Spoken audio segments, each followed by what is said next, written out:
Iran said it would open the Strait of Hormuz, a positive, welcome development. President Trump began essentially declaring victory, saying Iran has agreed to all of America's demands. Right. I think we're witnessing a couple of different things. There's the jumble of what Trump is saying and the negotiations. He's putting out the U.S. position.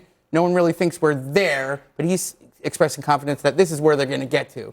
The Iranians don't think so. It's not likely to happen. That's part of it. Another part of it is that somebody shorted the oil market today by hundreds of millions of dollars exactly 20 minutes before Trump made his announcement that everything was going to be great. And if you see that once, it could be a coincidence. But that's happened at least 3 times, if not more, since the war began. That's a pattern. And what that suggests is that there's rampant corruption and insider self-dealing going on with the president's up and down predictions of what's going to happen tomorrow in the negotiations and in the markets. And I'm sure that that's being investigated. We can't prove it, but it seems like the corruption that we're seeing in our government, maybe not the president, but people who are in the know, and the markets is having a priority over the actual negotiations to end the war. And that's a crazy thing that our system has never seen before, and that we have a lot of time processing and a lot of problem solving. Joe, how do you respond to that idea that something seems fishy when it comes to what keeps happening with the market? Look, I consider Josh a friend, but in all due respect, that is a baseless accusation based on the way you ended that statement. We have no proof of this. We can't say it actually happened, but because it did happen, it must pretty suspicious. It must be rampant corruption. No, be careful. I'm just saying that's a pretty big stretch from you accusation. You think it's a coincidence? That's your view. I have no idea, but I'm not going to go on a news network and say I am 100% confident in something. But look, I didn't say I was 100% confident. I'm saying we should check it out. Are we better today on this Friday than we were last Friday? I think the answer is collectively yes, right? The blockade, right, has been the leverage. There's obviously talk about who controls the straits, whether it's open, whether it's not. That's all fine. The president has implemented the blockade a couple of days ago. That brought Iran back to the negotiating table, and we are in a better position today than we were a few days ago. And frankly, I know where this conversation is going to go. It's going to go into the he said, she said about what Trump said versus what the Iranians said, even though there's a lot of discord within the Iranian regime as to what's actually happening. I'm sick of giving the benefit of the doubt to the experts, because I've been sitting at this table long enough listening to quote-unquote experts who've said the oil is going to be $2.50 a barrel because of this war. Gas prices will be $8 at the pump. We're going to have immediate ground war. There'll be immediate Russian intervention. There's going to be, everything. Yeah, but the question really is, all of this has been wrong. So why are we always giving you in a better Trump, position why than are we giving Trump, we never give Trump the benefit of the doubt, but the experts, we always give them the benefit of the doubt. Are we in a better position than we were after the Obama-Iran nuclear deal that Trump tore up in 2018? That's the question. The question is, Trump said, well, they were very close to a nuclear weapon. But we don't know that because the inspectors were kicked out of the country when they tore up the deal. So we had 8 years of not having inspectors on the ground, which we would have had if they had not torn up that deal. So now we go into this situation where you have Trump saying they're very close, the Israelis saying they're very close, but the intelligence community here in America under Donald Trump in March of 2025, just last March, were saying they were not developing, and that the Ayatollah had told them that had not endorsed this idea of developing a nuclear weapon. So we have to now trust either the president's lying or the intelligence community is lying. One of them has a history of lying. The JCPOA would have sunset anyway by its own provisions. It was a delay tactic, not a solution. But is this not a delay tactic? Are they not partisan delay? Don't even believe me. Believe the current leader of the Democratic Party in the Senate, Chuck Schumer, who said the JCPOA was a feckless waste of a deal, right? That was his position. That was a number of Democrats in the House. President Trump won the first election in large part because people saw the reality of this deal as not being effective long term. Fact. No, so another fact is that they were able to get, I think it was 97, 98% of the nuclear material out of Iran under that deal, and they had inspectors on the ground to monitor whether or not Iran was living up to its end of that deal, which was to not enrich uranium at a large scale. I think they were doing something like, able to enrich something like 3-4% of what they had before. Those are also facts, on the ground, provable facts. And now we went from that to having no one there watching. And now we have to watch from across the ocean and listen to the Israelis who've been pushing for military intervention for over many presidents, but this one fell for it. And now we're in war, not with all of our kind of international colleagues, which what the last deal had. It had the U.S., U.K., France, China, Russia, the whole European Union was supporting it. So that all that reporting would have come back to everyone. So now we're in by ourselves, start a war by ourselves, and now we're expected to pat this man on the back because he is trying to bring to a close a war that he started. On Friday, the president declared victory, saying that the Strait of Hormuz was over and that fight was over with Iran. So the president being out there and actually talking to the American people and talking to the press and giving updates is important, and that's something that we didn't get under the last administration. The problem, however, that can sometimes butt up against is the fact that this is an evolving situation, that something that is true at 9 a.m. might not be true at 11 a.m., and that's part of the problem that I think the president will run into with trying to be transparent. And again, we probably want more of that. We were told that from the beginning that, the president wasn't clear enough as to why he was doing what he was doing, and now he's coming out and he's saying where he stands. And I think that there's underappreciation from that perspective. Because does it cause some chaos sometimes? Yes, it does. There's no denying that. But to spin this completely as if it's a bad thing that he's actually talking to the American people, I don't think is fair. Because it's not just talking, it's chaos. There's no clear communicated message that he's delivering to the American public. One day he's saying he wants unconditional surrender. Next day, let's make a deal. One day we're going to take away Iran's oil. Next day we're going to actually let them sell more oil. One day he wants one thing, the next day he wants something else.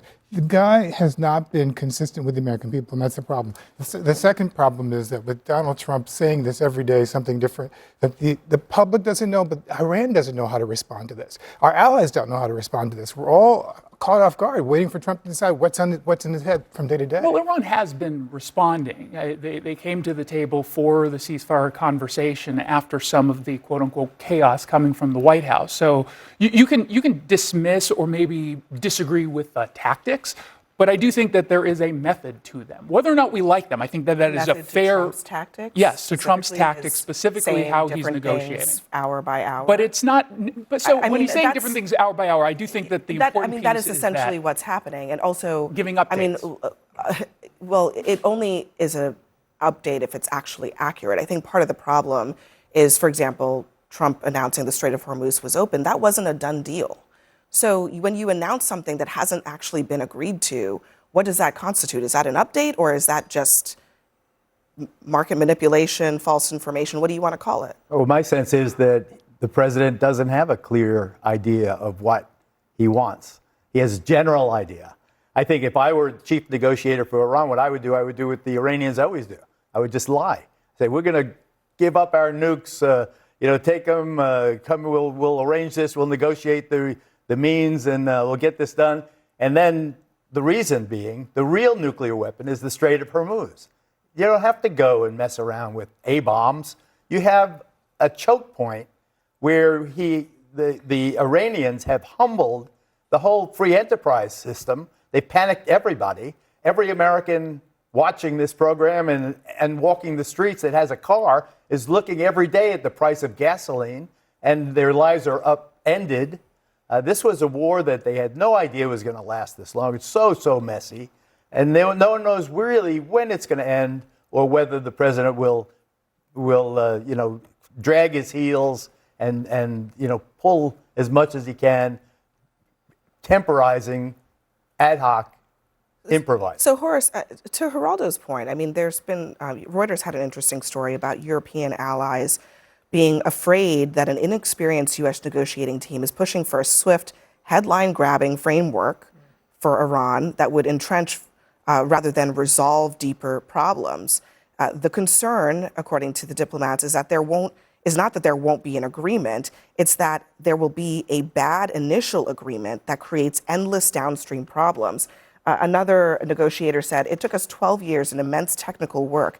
Does anyone think that this can be done in 21 hours?" I'm really surprised to hear that the chocolatiers of planet Earth are complaining about the leadership that is being shown in this effort. We now know that they had developed a missile capacity that actually could reach the greatest croissant and coffee bars in Europe.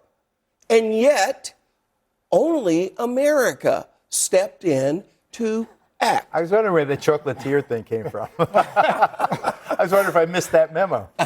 Well, I mean, look, as we've discussed before, that may be true, but it also begs the question, why didn't the Trump administration even bother to involve the Europeans in a decision to go into this war? 'Cause they would've but then both, secondly, Abby. on the issue of whether Trump just wants a headline, is it a risk here that he might get a headline, but that the real work of verifying, removing nuclear materials, all of that gets left for someone else to deal with, or gets left for the indefinite future in which we're just going back and forth with the Iranians for years and years and years about how to actually make sure that this thing is verified? Yeah, this gives new meaning to loose lips sink ships. I mean, literally, he is putting our safety at risk by not being disciplined. And what concerns me most of all is that as I'm moving around Georgia and talking to people, the affordability issue is still not being addressed. Gas prices are still going up across this nation, and there is a concept for a plan of war. There is no plan, and it is creating chaos in the lives of people. And I think you're going to see this reflected in the way that people show up this election year, this midterm cycle, to express their frustration with Donald Trump. Look, I don't want to oversell what is happening, but AAA announces every single morning what the price nationally was when the day ended yesterday. And we've had 7 straight days of the price dropping. We get the radical left to say, we're not winning. We're not winning. They don't have any military left. It's unbelievable. It's actually, I believe it's treasonous. Okay, you want to know the truth? It's treasonous. Are you, like Trump, suggesting that if you disagree with this war, as a majority of Americans do, that you're doing so because you want the Iranians to win? Abby, the way that this question has been framed, this entire thing, just tell me a popular war in the United States. Besides World War II, can you tell me a popular war? Tell me a war that is polled The well in this country. Gulf War I. I mean, that one was popular. The one that lasted 100 hours? I mean, it didn't last 100 hours. Is that what we're talking about? It did not. It didn't last 100 hours, but it was popular. I mean, you asked what popular We war. have not no war in. Well, first of all, we can laugh at the table. I mean, war is not popular. Well, and so to frame let me this put this. that like World War II. Let me put this another way. Let me put this. We're going to base polls. The president Hold on a doesn't second. base Let me his put national this another security way. imperatives on polling. Most he of bases these- it on the safety and security of the American Most of these people. other conflicts, became unpopular over time, over a period of years. Right. It has been 60 days, and this war has never been popular. It's not just that it is unpopular now. It has never been, from the very beginning, popular.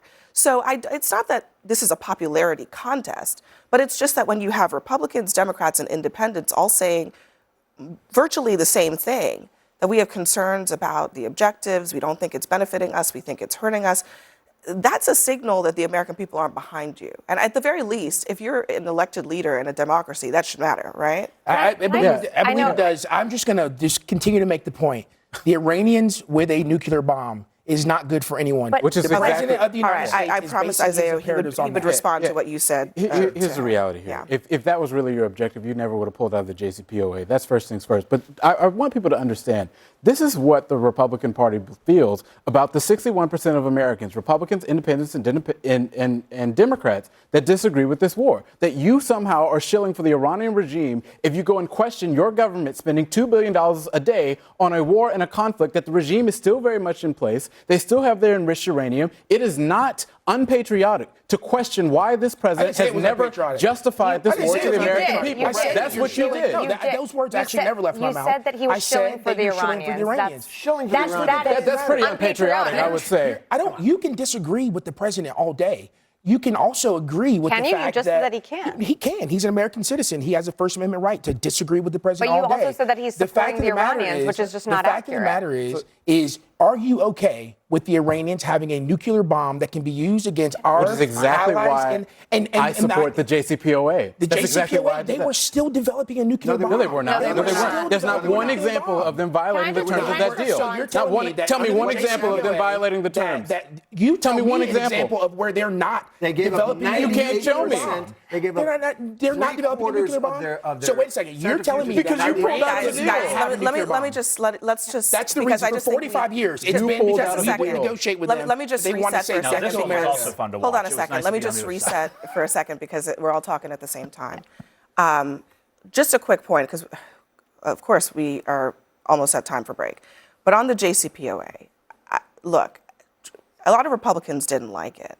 But at the same time, you have to acknowledge that the moment that Trump pulled out of that deal is when the Iranians went from not having anything, nuclear material that was close to bomb grade, to having a lot of material that was close to bomb grade. It was at that moment. And so now in that time, since we have been out of that deal, Iran has gone from not having materials that's been verified by the international organizations and other countries to having 60% enriched uranium, tons and tons of it. So that's a fact.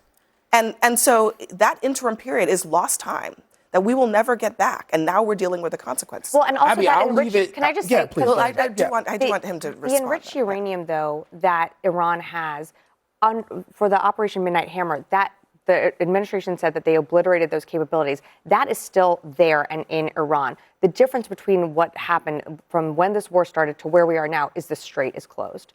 The conditions are the same. Yes, Iran's military has been degraded significantly, and that is a complete military feat on our part.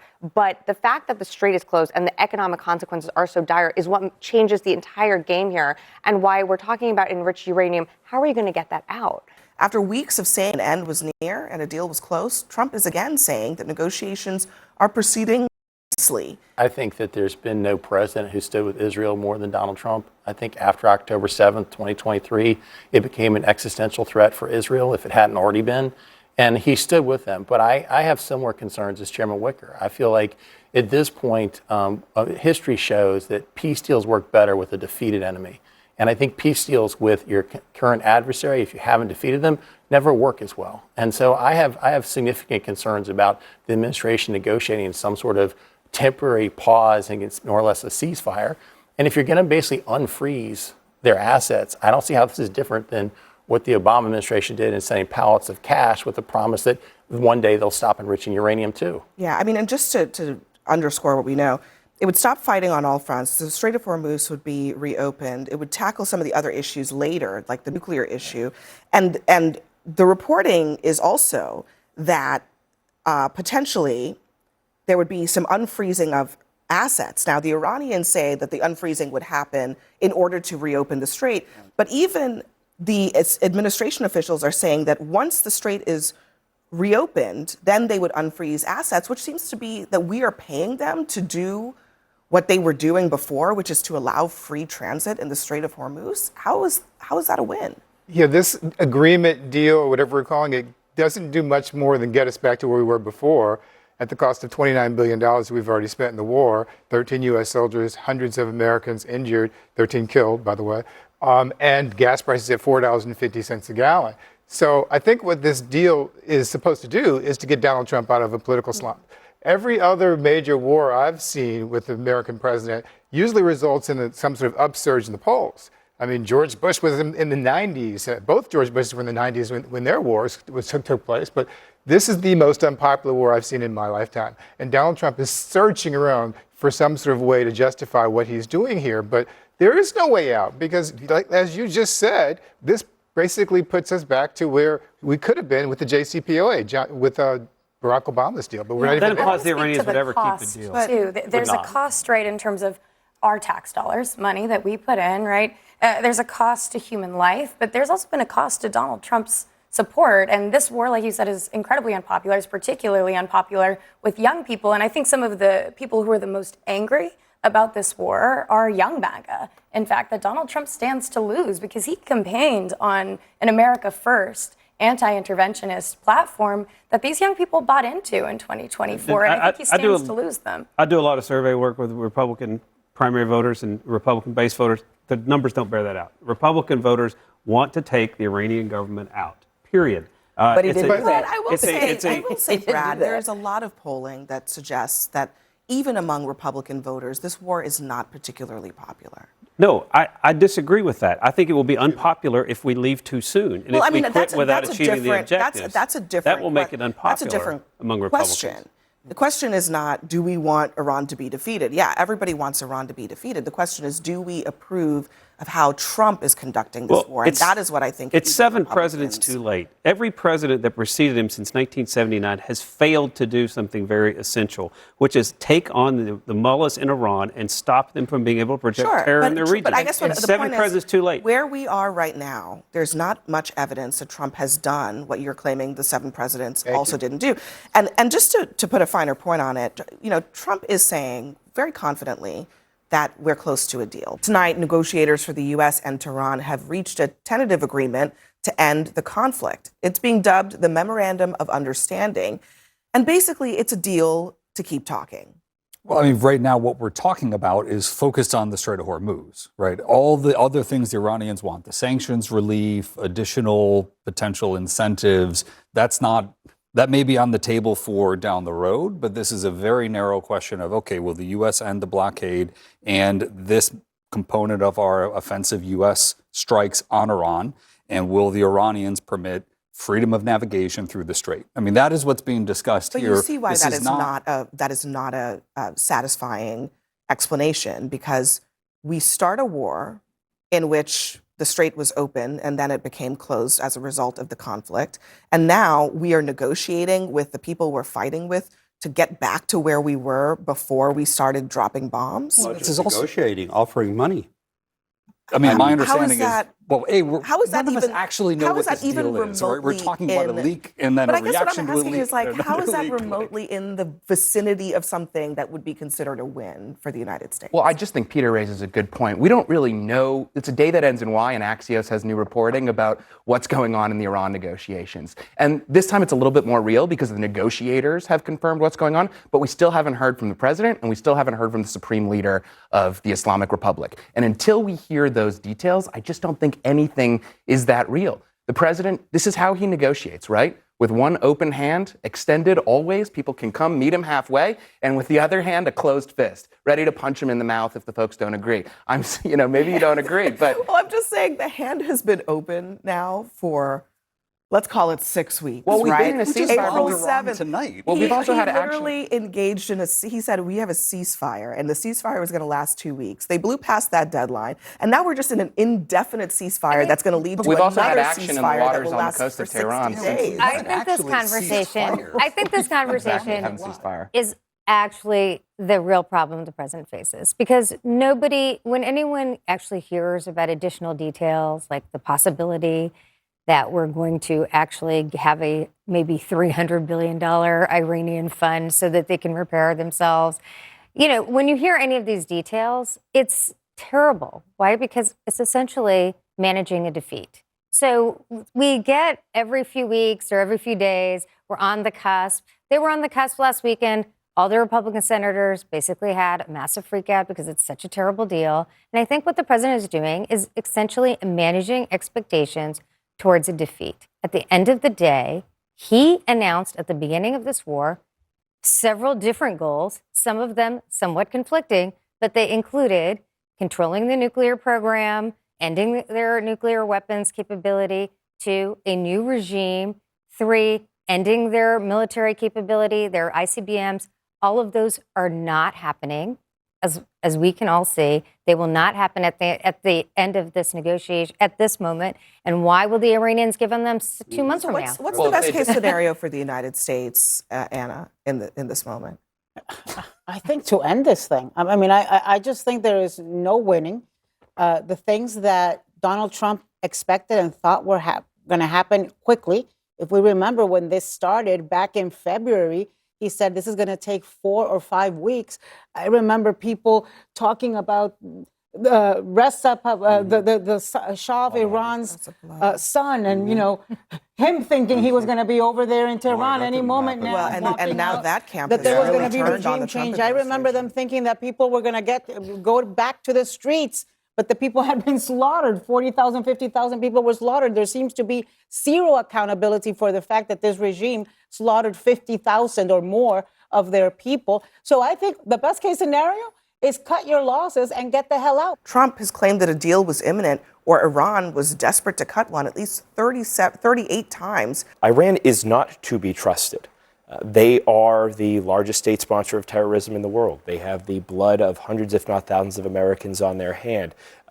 They are a net evil to the world. And I'm glad that President Trump is talking about getting themselves a deal, America a deal, where they no longer can have access to a nuclear weapon. And according to reporting we've heard today, it really is about the timeline of what that taking down of all their nuclear arsenal looks like. I hope that is the case. But we don't have a lot of information to go to. The White House said we obliterated what was left of the nuclear program that didn't exist Correct, to begin but- with, and anybody that said otherwise was fake news, and that's still on the White House's website as of today. Yeah, so and there are So other isn't it there's gone? other places We that can we're go home supposed to now know and keep more of about. our men and women out of harm's well, way, right? Unfortunately, we can't do that because that is still underground. It could be recovered. We need The to only way So- the only way to get the nuclear, the enriched uranium, is to put boots on the ground. Yes. And so what an is being agreement to do it. negotiated right now is not even a deal of a nuclear framework. It's a deal to get a deal. It's to open the Strait of Hormuz, to start allowing some of those tankers to come out.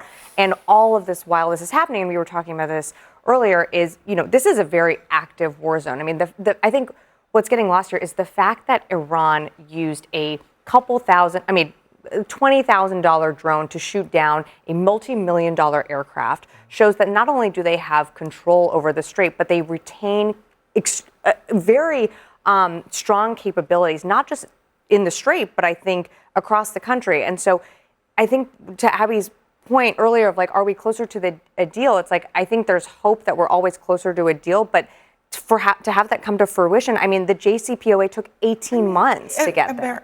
Americans would not be, faulted for thinking they're being strung along here. Right. J.D. Vance was asked about this by CBS. Here's his response. You say very close. How soon? Could the deal happen before the midterm elections? Oh, absolutely. No, I think we're going to know a lot before the midterm elections. Look, I think that the deal could happen in the next week, but the deal could also happen months from now. Are the Iranians stringing President Trump along, in your view? No, I don't think so. Again, I think their system takes a long time to reach consensus. I always hear people ask me, do you trust the Iranians? And what the president has said is, I don't trust anybody. I don't trust anybody. What I do trust is my own ability to negotiate. I trust our administration's ability to negotiate. And I trust the enforcement provisions that we're going to get in place. Could be next week, could be months from now. It seems like they don't really have any idea how long this is going to take, in part because they have underestimated the timeline from the very beginning. Yeah, Trump is definitely in over his head. This 4 to 6 week timeline is now over 100 days, and we've had all of the costs of this with none of the benefits. We've gotten zero political concessions on the nuclear question, on IRGC, on the regime change question. We have made no progress on that while spending over $100 billion. Americans are struggling with high gas prices, with the economy, and yet we are being lied to on TV by people who are saying this war is almost over. Every time we go to war with a country that starts with IRA, it ends up in a disaster where we make very little progress. We hit a grinding counterinsurgency, and now Iran seems to be waging asymmetric warfare in the form of the Strait of Hormuz. Donald Trump was promised that this would go like Venezuela, where if you chop off the head, the rest of the body falls in line. It did not work like that. The IRGC is different, and That didn't happen in Venezuela either. Well, he was pitched that it Delcy would is work. still a continuation of the Maduro The regime apparatus. didn't change in Venezuela, but at least he was able to get out of it cleanly after Maduro was captured. Well, in it was this a case, strategic, it's very different. right? It was a strategic, targeted operation versus this was a.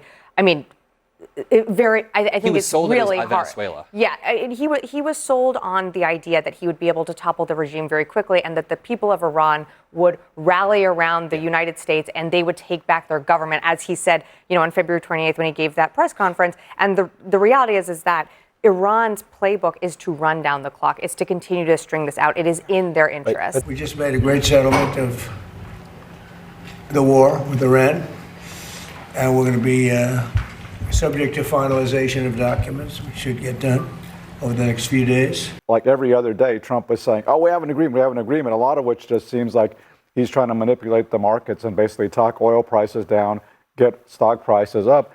But, you know, you have to have two people to make an agreement. If the Iranians are saying we don't have an agreement, we may not have an agreement. Now, we eventually may have some kind of deal, but the deal that they're talking about is this memorandum of understanding.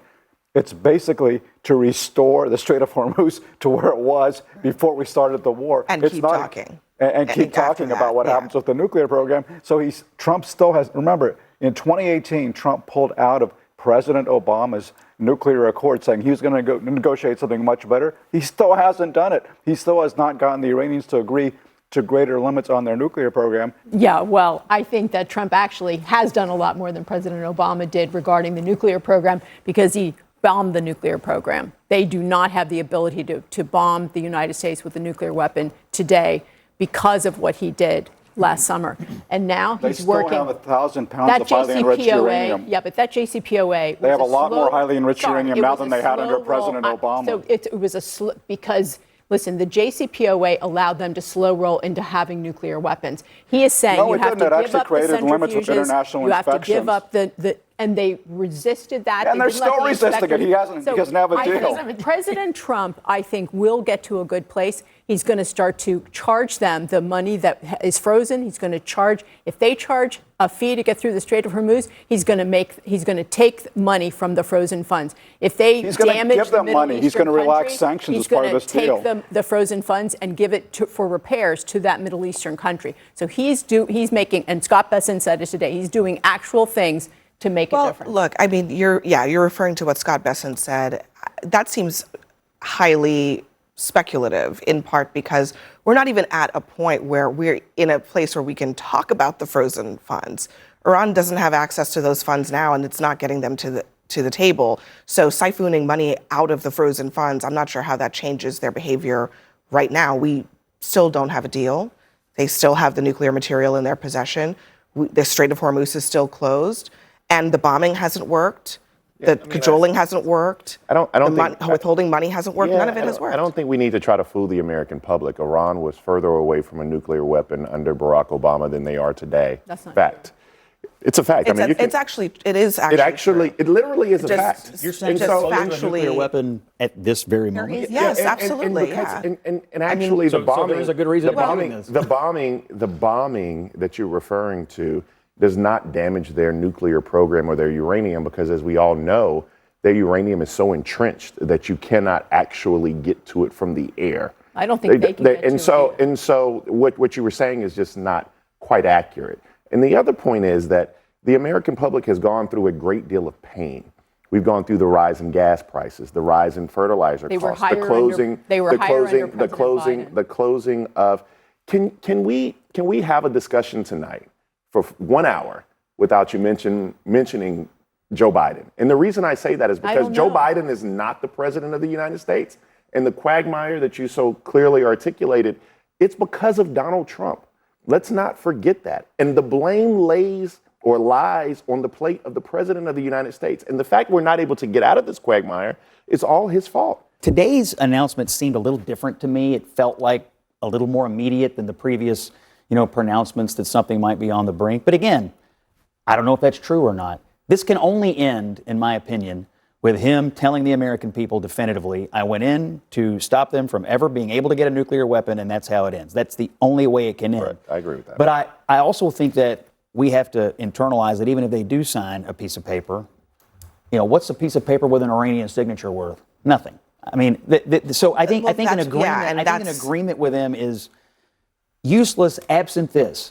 Constant monitoring, being subdued militarily, being subdued economically, and being under constant surveillance from the partners in the region. That sounds like the JCPOA. And so that is, well, no, wait, I think the president has... That's literally what it is. The missing part is the Gulf allies coming to the table to keep Iran in check. That's new, and that is a good thing. I do think aspects of it are, to Bakari's point, what the JCPOA was trying to accomplish. I think you do have to give the other part of it, which is there is a sort of military option that Trump has put on the table that was not there before. Yeah. So that's real. But on the rest of the allies in the region, I mean, the biggest question is often, is Israel on board? We're right. close partner. We went into this war with them. Here's what we know about that according to CNN. Israel was not aware of any impending agreement with Iran, a source told CNN, or any approval to an agreement, which appears to contradict Trump's claim on Truth Social. Trump had claimed that a whole list of countries, Israel, Saudi Arabia, UAE, Qatar, Turkey, Pakistan, you name it, they're all on board here. Haven't really heard from any of them, including Israel. And that's right. And they made clear that they're also not a party to this MOU, which signaling that this is not their thing, showing some distance between them and Trump. And I thought that was interesting because the president did try to make it seem like they were on board somehow, but then yet they're still showing some distance. On the president really, on whether we will hear something definitive from the president about, any sort of agreement, what's in it, et cetera.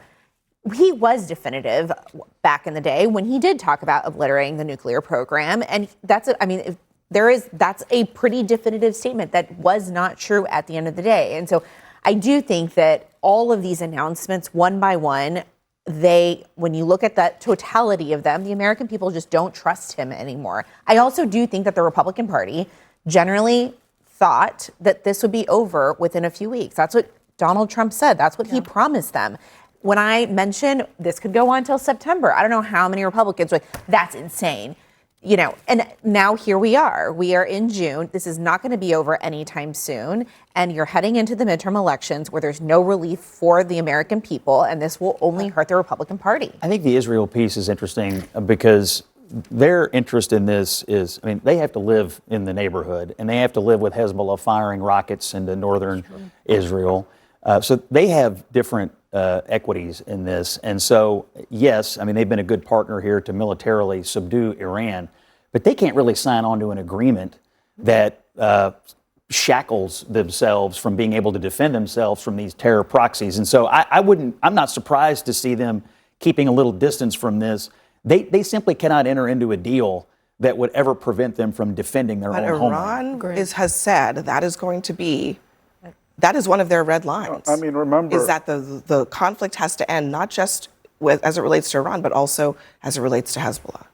Remember, what's striking to me here is what we're not talking about, which are the objectives that President Trump actually laid out when he launched this war at the end of February. We were talking about one of the objectives, which is to end the nuclear program, which is still very much in play and on the table. But he talked about regime change, about replacing the Iranian regime. He talked about cutting off Iranian support for terrorist proxies like Hezbollah. That's off the table. He talked about ending the Iranian missile program. That's off the table. They still have most of their missiles. They were just firing them in the last few days. So what we're seeing is these incredibly shrinking war objectives where most of the things that Trump said he was going to accomplish, they're not even in play anymore. And the question is, can he even achieve more on the nuclear side than President Obama achieved through negotiations? And it's not clear yet whether that will happen. And nothing happens in a vacuum. And I think that while we're talking about the conflict, and I actually agree with Scott when it comes to the role that Israel plays and Israel having a right to defend herself, we still have Americans who are here who are paying higher gas prices. We still have Americans who are here. We're talking to farmers in Iowa, which is why Democrats are giddy about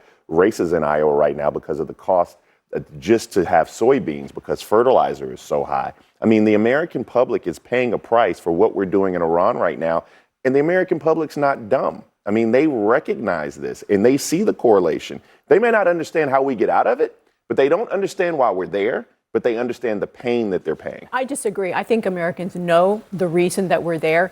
The fact that President Trump is the first U.S. president to say no nuclear weapon and we're going to take away your ability to attack the United States, he's protecting us. They say death to America every day. So what I think is this is a big deal. What President Trump has done is he's protecting the U.S. people.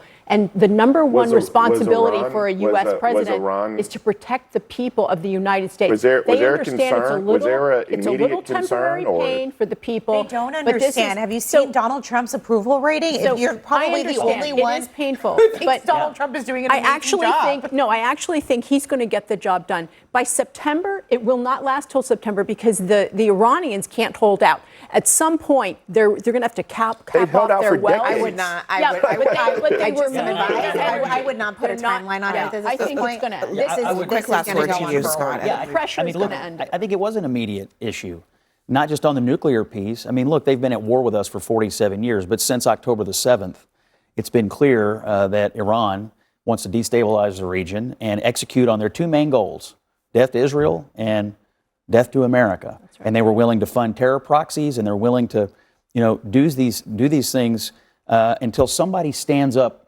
and punches the bully in the nose. And that's what Donald Trump has done. When it will end, I don't know. I'm optimistic and I'm hopeful, and hope springs eternal. But you cannot let these people run amok the way they have been run amok for the last half century. Last June, Trump bombed the Iranian nuclear program and claimed it had been obliterated. So why do we need another war if he'd already obliterated it a year ago?